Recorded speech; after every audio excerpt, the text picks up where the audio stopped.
Hey guys, are you ready for some money rehab? Wall Street has been completely upended by an unlikely player, GameStop. And should I have a 401k? Because then You don't do it? No, I know. Girl. You think the whole world revolves around you and your money? Well, it doesn't. Charge for wasting our time. I will take a check like a old school check. You recognize her from anchoring on CNN, CNBC, and Bloomberg. The only financial expert you don't need a dictionary to understand. Nicole Lapin. One of the biggest money moves you can make on your own money rehab journey is negotiating. If you open your eyes, you'll see that pretty much everything in life is negotiable. Your phone bill, your cable bill, your medical bill, the APR on your credit card, all negotiable. So seriously, if you are not negotiating everything, you are leaving money on the table. But how do you get the confidence to ask for that lower bill or even ask for what you deserve at work?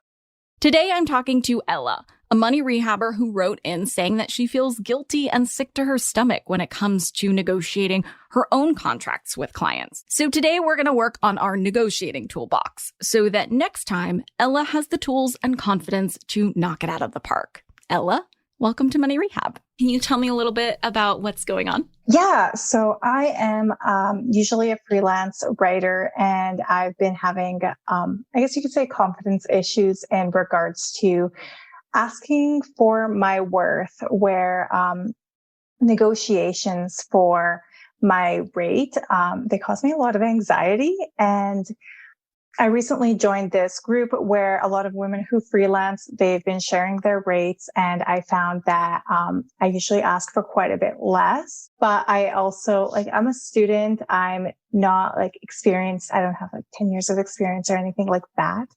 So I feel like I should ask for less. And then when I go through negotiating a contract, I get a lot of anxiety, and I just feel like I have to say yes to the lower amount. And if I ask for more, they're just going to say, no, we don't want you, and move on. Well, your anxiety is so natural. I think a majority of people would have anxiety around negotiating for their own rate. Can you give me some concrete numbers? What are we talking about here? Okay. So, I recently interviewed for a position, and I said that $30 an hour is my going rate. Looking at what these other women who are more experienced than me, they're charging anywhere from double to more, way more than double what I'm asking for, up to $100 an hour. And so I asked for 30 because that's something similar that I was offered with another position. And the person, she offered me $25 per hour. This is also Canadian dollars. I don't know if that makes a difference from your perspective. So she offered me $25 an hour, and I suggested that we meet in the middle. And I said $27 an hour. And if once she sees that I do a really good job, then we can negotiate going to the full $30. And how does that conversation go between you and the hiring manager once you actually get a response? It's varied. So some I've had, they come in with a set amount that they've budgeted out that they're willing to pay. Others have what is it that you're looking for this role or for this job kind of thing. I think most commonly they ask me what I expect to receive as a salary. And do they do that on the phone or do they do that on email? Usually it's been on the phone. I've had one do it in person though. On the spot? Yeah. I'm assuming that created even more anxiety. So much more anxiety. So much more. I've had it through email as well, but usually I found that it's on the spot. And what did you say? Well, the first time I just kind of fumbled through it. And I remembered that someone was recently offering, my very first time, I said $20 to $25. So I way undercut myself. It was before I even knew what other women were charging in the industry. And then I found out that all these other women are asking for so much more than I've been asking. And then after that, I started asking hiring managers what their budget is for the type of position that they're looking to fill. And what have they been saying? One, I got a salary range of $25 to $30. And that's kind of, I think, why I stuck with that $30 range, because I figured go on the high end of what they were willing to pay, but on the low end of what others in my industry with more experience are charging.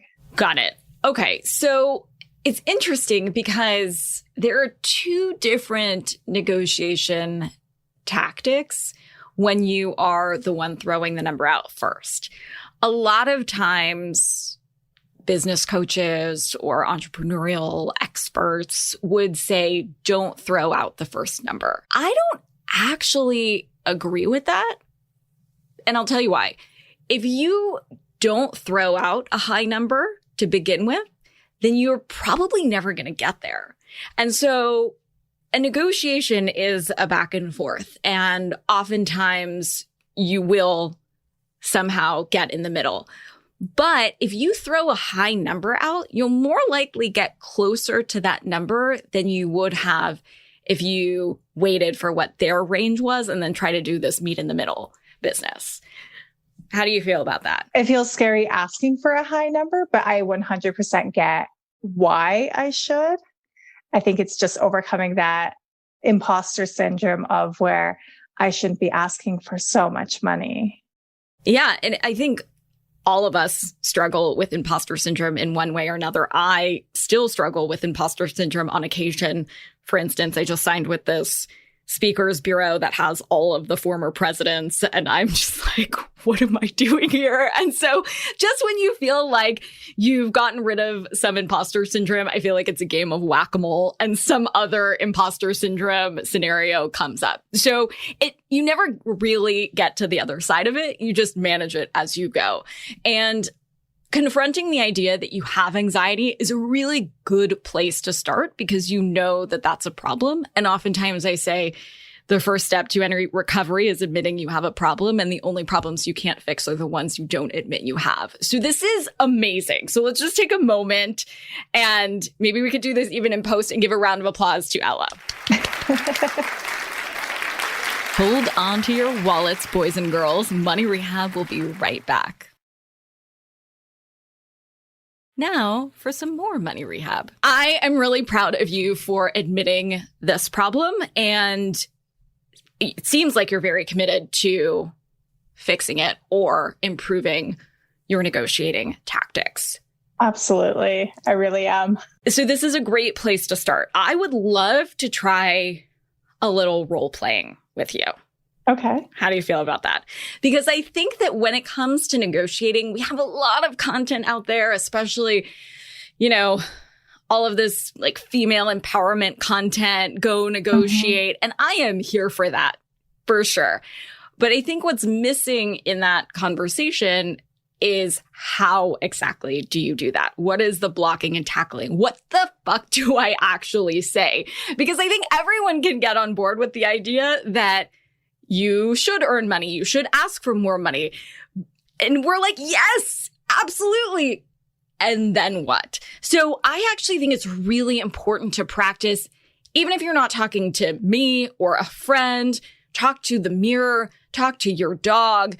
Talking it through just gives you more reps and gives you more practice around this. And that's how you cure the anxiety, is actually going through it and realizing that it's not as hard as you imagine it to be. All right. So let's say I posted a copywriter, social media marketing manager ad on Indeed, and you responded to it. And I said, great, let's set up a phone call and discuss whether or not this is a good fit. Before we go into this call, I'll give you a couple more pro tips aside from just the dollar amount. Always have the dollar amount. Also have a backup plan. Maybe even where it makes sense, have a perks option that's not just a monetary thing you're asking for.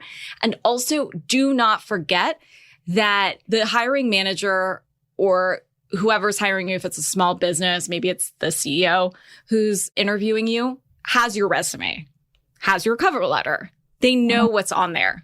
I think the biggest thing that employers want to see, and I can tell you this from hiring many people in my life, is what added value you can give to them. So talking about you will usually get you a no quickly. But talking about specifically where you can help them make more money is the most attractive thing and the biggest impetus for that employer giving you more money because they think they're going to get more money as a result. It's not a charity, it's a business. So with those pro tips in mind, ring, ring, ring. Hello. Is this Ella?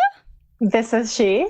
Great. This is Nicole. I am so excited to chat with you a little bit more about this position. How did you hear about it? I actually saw your listing on Indeed and thought that it was a great fit. Why do you think it's a great fit for you? Well, I'm very familiar with your industry. It's one that I am very passionate about, and I believe that I can help your company grow exponentially because of my several years of experience. And I know how to make a business like yours grow. I know how to connect you to your ideal customer and get them to fall in love with your product and not only buy it on a consistent basis, but also have them be representatives and cheerleaders of your brand to encourage others to fall in love with your brand as well. I love cheerleaders and I love people falling in love with their brand. Absolutely. I am on board for that. How specifically would you do that? Have you seen our website? Have you looked at our social media? Where do you think there's a void and how do you think you could fix that? So looking at your social media, I think that there are opportunities to connect with your client a little bit more, especially if we use some customer generated content just to fill your feed and help others feel connected to your brand. And also including more testimonials or more images on your website where there are actual customers and clients using your product. That way it'll feel a little more natural and organic for other people who are looking to see if this is the right brand to connect with for them. It's a great observation. I really couldn't agree with you more. I've been looking to find somebody to help me execute that. It sounds like you have availability right now. Yes, I do. Yeah, I am available. And how many hours would you be available? Right now, I'm available about 20 to 30 hours a week, so close to full time. And what is your hourly rate? $45 an hour. Okay. Yeah, I'll have to go back and talk to the team about that. That's a little bit higher than we expected. We were, hoping more in the 35 to 40 range. But I would love to send you a test and have you complete that to make sure that this is the right fit. And then we can, continue the conversation based upon that and what we can do financially. How does that sound? That sounds good. I would love to be able to prove myself to you and show my worth to you as well. Great. So I will be in touch on email and we'll take it from there. Okay, sounds great. I look forward to connecting with you. Thanks, Ella. And scene. That was great. That was so nerve-wracking. Why? Why was it nerve-wracking? I don't know. Honestly, it was just like, I feel myself getting red this whole time and my face is burning up. And even when you asked how much my going rate is, I knew you were going to ask, but I was like, So it was. Well, I'll tell you this. You couldn't tell, by the way. Oh, I didn't hear that nervousness in your voice. I was super proud of you. It didn't seem like you skipped a beat. When tough questions come up, it can often feel like the silence is forever, but it's really not. And sometimes silence in a negotiation is one of your best tactics. Nobody likes silence. And so sometimes I'm just silent to see what happens. So how did that feel otherwise? I mean, it felt good. When you did say that your budget was 35 to 40, my first thought was, do I say yes, I'll do it for less? But then you also said the whole, we'll give you a practice run thing. So that also felt good because if someone is willing to do that, then it does give them an opportunity to prove my worth. And also I figured maybe during the email, we could do more negotiations at that point. Like if it is a full-time job, maybe have like different benefits packages or things like that, where it can kind of work out in the same way for me. Absolutely. I'm really glad that you didn't answer on the spot. I think, obviously not everyone is going to hire in the same way I do. I like to have shocking, right? Data and evidence and testing to actually help me make informed decisions, especially around hiring. So you can use those as tools in your shed, arrows in your quiver, whatever analogy you want to give it, as an option to buy some more time and proactively offer to prove yourself, even if they don't. So that could be a good tactic to show what you can do. That obviously means that the test is probably going to be free and you'll be putting a little bit of free work into it. And, there's a risk to that. They could take it. They could not hire you. But I've seen that pays a lot of dividends in the long run. And giving a sample in any consumer business is ultimately going to pay off many times for that customer if, of course, that sample is good. Now, if you're good, I would preface all of this by saying, be honest with yourself. Are you really good at your job? And the first step to any of this is self-awareness. If you are not great at your job, ask yourself, if you were running the company, would I give you that much money? And if not, then maybe you do price yourself more appropriately. And maybe you are starting out, and that's okay. And not everyone deserves to get a raise or deserves to get more money. Frankly, nobody deserves anything in business. Again, this is not a charity. This is business. And so if you can prove your worth, you're more likely to get it. But I say really focus on proving what that worth is for any hirer or any boss that you already have. For today's tip, you can take straight to the bank. I know it feels ridiculous, but practice having these conversations with an accountability buddy. Or if even that makes you feel stressed out, practice these conversations in the mirror. If the first time you're saying these things out loud is to an employer, it might feel awkward and uncertain coming out of your mouth. It's like a school play. Get out all the mistakes and awkwardness in rehearsal so that opening night you can steal the show. Money Rehab is a production of iHeartRadio. I'm your host, Nicole Lappin. Our producers are Morgan Lavoie and Mike Coscarelli. Executive producers are Nikki Etor and Will Pearson. Our mascots are Penny and Mimsy. Huge thanks to OG Money Rehab team Michelle Lands for her development work, Catherine Law for her production and writing magic, and Brandon Dickert for his editing, engineering, and sound design. And as always, thanks to you for finally investing in yourself so that you can get it together and get it all.